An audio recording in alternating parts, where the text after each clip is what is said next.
Welcome back. This is Mrs. Rewrite with Algebra 1 Honors, and today's lesson is 4.8 Residuals and Linear Regression. Residuals, you can evaluate a linear model's goodness of fit with residuals. A residual is the difference between the actual value of the dependent variable and the value of the predicted linear model. After calculating residuals, you can draw a residual plot, which is a scatter plot whose points or x-coordinates are the value of the independent variable and the y-coordinates are the corresponding residuals. All right, so whether the fit of the line to data is suitable or good depends on the distribution of residuals as displayed below. Okay, so the distribution of residuals about the x-axis is random and tight.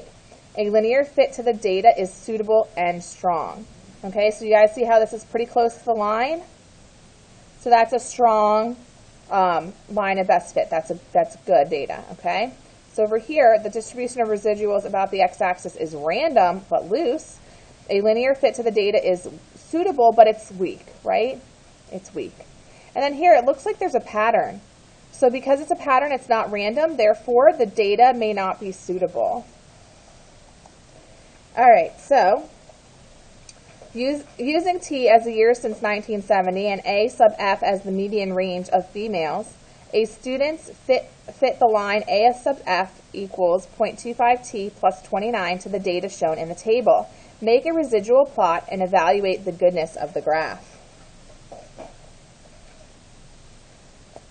So you're going to calculate the residuals. Substitute each value of T into the equation to find the value predicted for A sub F by the linear model. Then subtract the predicted from the actual to find the residual. Okay, so these are the actual measurements, right? We just stole them right from here. And then this is our prediction. So A sub F equals 0.25 T plus 29, okay? So if that is our equation, we're just going to plug and chug. So if I plug in a 10, so if I put 10 in here, 0.25 times 10 plus 29 is going to give me 31.5. 31.5 minus the 31.3 is a difference of 0.2, so your residual is 0.2. If I do a 20, 0.25 times 20 equals plus 29, I'm going to get 34. So that's going to be 0. All right, and then my next one, 0.25 times 30 equals plus 29 equals, I'm going to get 36.5, which is the same. And then on my next one, 40 times 0.25 equals 10 plus 29 is going to give me 39 minus 38.2. I get a residual of 0.8. Okay, so now they want me to graph these. So for 0, I got 0.2 for my residual. For 10, I got 0.2. For 20, I got 0. For 30, I got 0. And for 40, I got 0.8.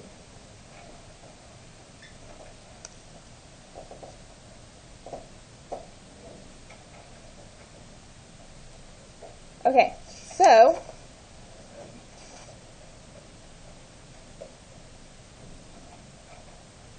actually I got negative 0.8 because it was, you're supposed to subtract 38.2 minus 39, so that's negative.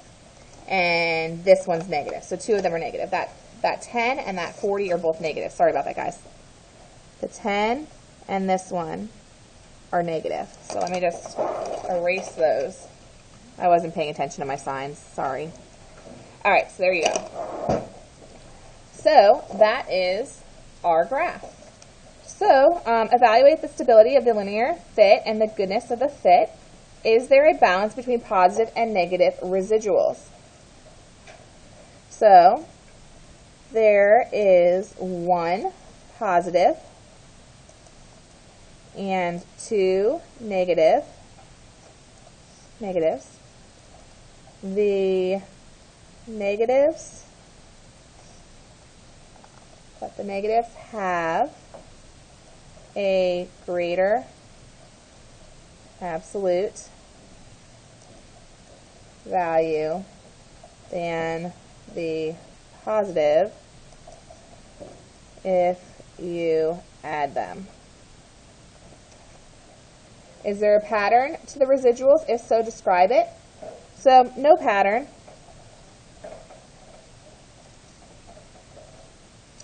Is the absolute value of each residual small relative to a sub f, the actual, for the instance when t equals 0, the residual is 0.2, and the value of a sub f is 29.2.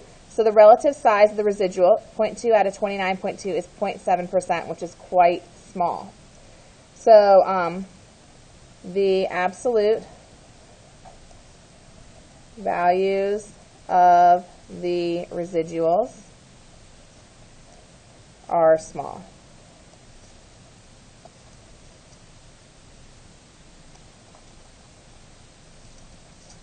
What is your overall evaluation of the suitability and goodness of the linear fit? So the line is an appropriate model for the data and fits the data fairly well.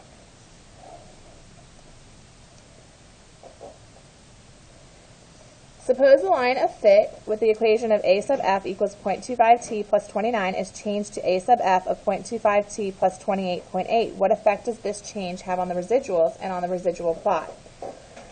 Is the new line a better fit for the data? Explain. So if I was adding 28.8. So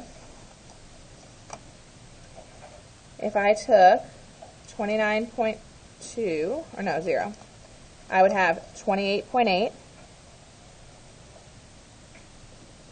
So 29.2 minus 28.8 would give me 0.4 here.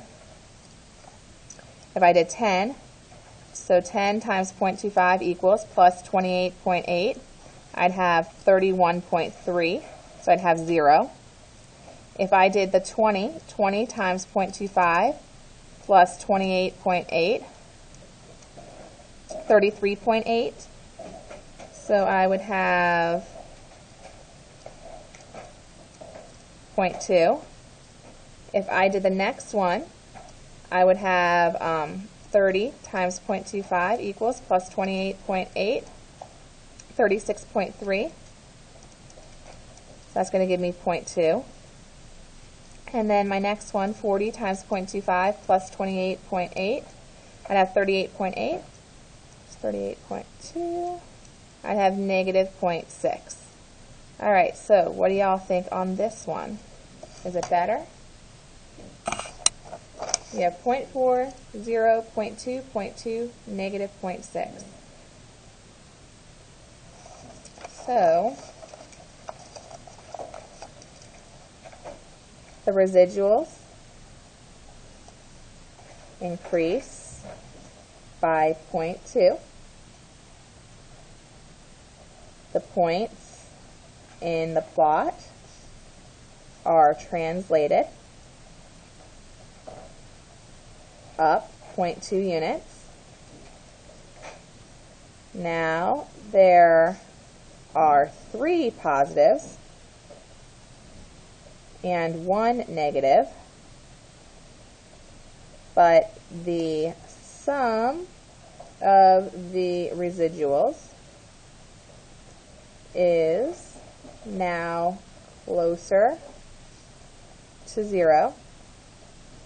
So the fit may be slightly better. Okay, so when you add up all the residuals, it's closer to 0. So like here, you'd have negative 8, negative 10, plus 2 is negative 8. And then here you had 6, 5, 4, 3, 2, negative 2. So this one's closer to 0, so it's slightly better when you add up their residuals. You can use a graphing calculator to fit a line to a set of paired numerical data that have a strong positive or negative correlation. The calculator uses a method called linear regression, which involves minimizing the sum of the squares of the residuals. All right, so suppose in the first example, one person came up with this equation, Well, another person came up with this equation, where in each case T is the time in years since 1970 and A sub F is the median age for females. Complete each table in order to calculate the squares of the residuals for each line of fit. Okay, so these are our actuals. Our predicted, we actually are going to plug into this formula, right? So 10 times 0.25 is 2.5 plus 29. You're going to get 31.5. So 31.3 minus 31.5, you're going to get a residual of negative 0.2, right? When you square that, you get 0.04. All right, so for our next one, we're literally just going to keep plugging and chugging. So 20 times 0.25 equals plus 29 equals, and we get 34. So that's 0, which is 0. On 30 times 0.25, we get 7.5 plus 29. We're going to get 36.5, which is 0.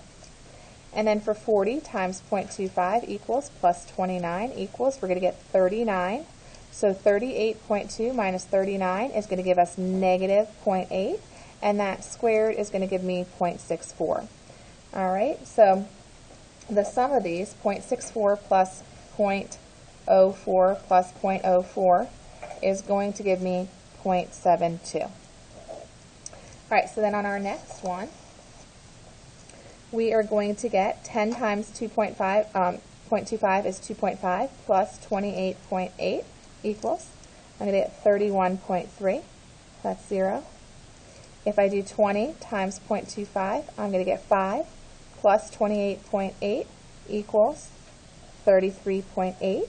So 34 minus 33.8 is going to give me 0.2, and 0.2 squared is 0.04. 30 times 0.25 equals plus 28.8 equals, I got 36.3, so that's 0.2, which is 0.04. 40 times 0.25 equals plus 28.8 is 38.8. So 38.2 minus 38.8 is going to give me negative 0.6, which squared is going to give me 0.36. So when I add these up, I get 0.6. Okay? So, find the sum of the squared residuals for each line. So the one for the first one was 0.72.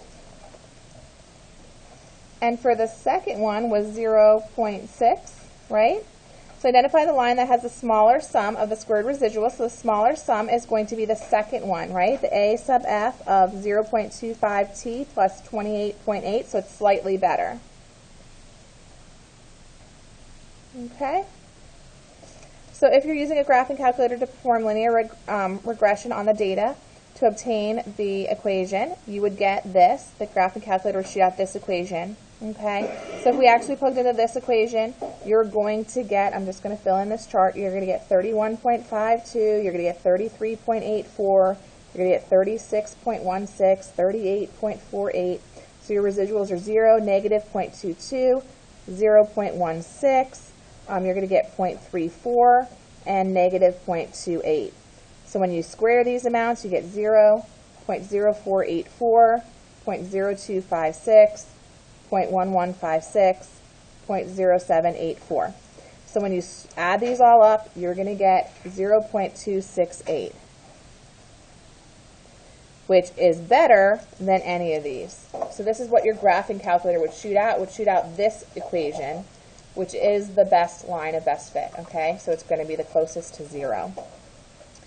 Explain why the model A sub F equals 0.232t plus 29.2 is better fit of the data than the other two, because the sum is closer to 0, right? The sum is the lowest. The sum of the square of the residuals is the best. So the sum of the squared residuals is less than the sums of the other models.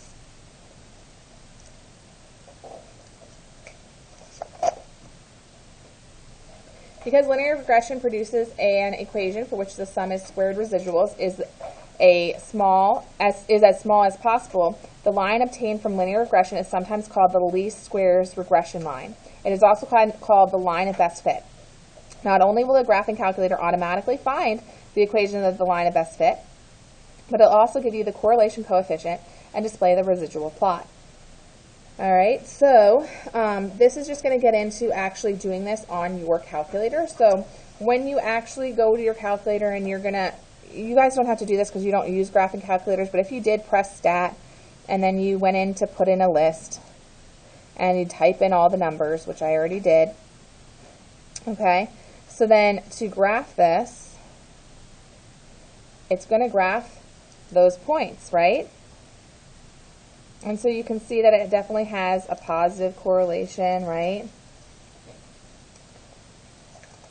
So you guys don't need to do this because you don't have graphing calculators, but you're going to see that the correlation is positive, right? The distance is increasing, the correlation is positive.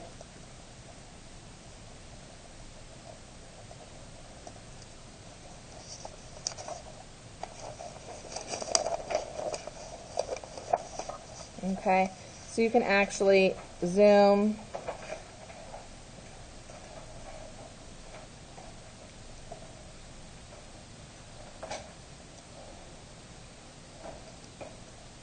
Okay, so because sometimes it won't show and you have to zoom in to show it. And then you can actually go to stat. Why is it not letting me do this?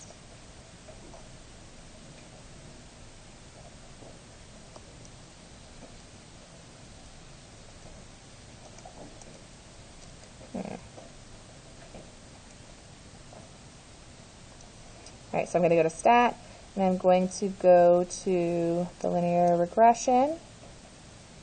And when I calculate it, it will literally give me the y equals mx plus b, right? So it's telling me that my slope is 0.35. It's telling me that my y-intercept is 44.6 for my y equals mx plus b of my line of best fit. And it also gives you the correlation coefficient, which is your r. Okay, so it gives you all of the information, like right there, just by literally pressing some buttons on a graphing calculator. So it does all of that statistics, all of that math for you. Okay, you can also graph the line of best fit. You just go to y equals, you enter the equation, so you actually have to like type it in, and then you press graph, and it should add that line for you. I didn't type in the exact line, so it's not going to do it, but it will look like this. And so you can also do the residual plot, okay? So everything is on here that tells you kind of how to do it. There's also videos, if you wanted to see it, on the online textbook. If you go to the online textbook, log into my HRW, and you're going to go into the videos associated with the lesson. There are 4 videos, and he does go through what to do on the calculator, so that's kind of cool. But you're not going to really need to know this stuff too much for what you're tested on in here and on your EOC. So I kind of just wanted to briefly, just quickly kind of go over this with you guys, but this is not something that I'm going to require of you. I just kind of wanted to expose it to you. You will see it in statistics when you guys do take statistics.